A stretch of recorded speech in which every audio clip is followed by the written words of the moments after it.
বাংলাদেশের সম্মিলিত সনাতন জাগরণ জোটের মুখপাত্র চিন্ময় কৃষ্ণ দাসের মুক্তির দাবিতে পেট্রাপোল সীমান্তে অবরোধের হুমকি দিয়েছেন বিজেপির বিধায়ক ও পশ্চিমবঙ্গ বিধানসভার বিরোধী দলনেতা শুভেন্দু অধিকারী। তিনি বলেন, চিন্ময় দাসকে মুক্তি দেওয়া না হলে আগামী সোমবার থেকে ভারত বাংলাদেশের বৃহত্তম স্থলবন্দর পেট্রাপোল সীমান্তে অবরোধ শুরু করবে বিজেপি। ওই দিন সকাল 10টা থেকে পেট্রাপোল স্থলবন্দরে ভারত থেকে বাংলাদেশগামী সমস্ত পণ্যবাহী ট্রাক চলাচল বন্ধ করা হবে। আমি নিজে তার নেতৃত্ব দেব। বুধবার কলকাতাস্থ ডেপুটি হাই কমিশন ঘেরাও কর্মসূচি শেষে এমন হুঁশিয়ারি দেন বিজেপি এই নেতা। শুভেন্দু অধিকারী বলেন, আমাদের প্রত্যেকের সঙ্গে বাংলাদেশের বহু মানুষের আত্মীয়তার সম্পর্ক রয়েছে।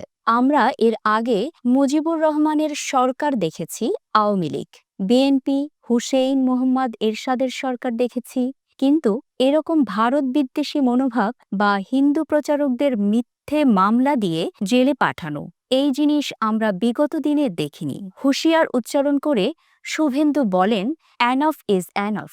চিন্ময় কৃষ্ণ দাসের বিরুদ্ধে কোনো অভিযোগ নেই বা অভিযোগ প্রমাণিত হয়নি। তিনি বাংলাদেশের রাষ্ট্রবাদী বৈষ্ণব ধর্মাবলম্বী প্রচারক।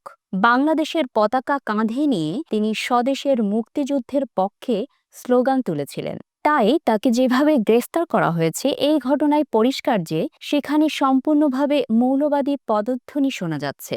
পাশাপাশি বাংলাদেশের বিরুদ্ধে পাল্টা পদক্ষেপ হিসেবে ভিসা বন্ধের দাবি তুলে বিজেপির এই বিধায়ক বলেন, আগামী দিনে কলকাতার সেক্টর 5-এ বাংলাদেশের ভিসা সেন্টারে গিয়ে বিক্ষোভ দেখানো হবে। পাশাপাশি এক্সপোর্ট ইম্পোর্ট পারমিট দেওয়া বন্ধ করা উচিত।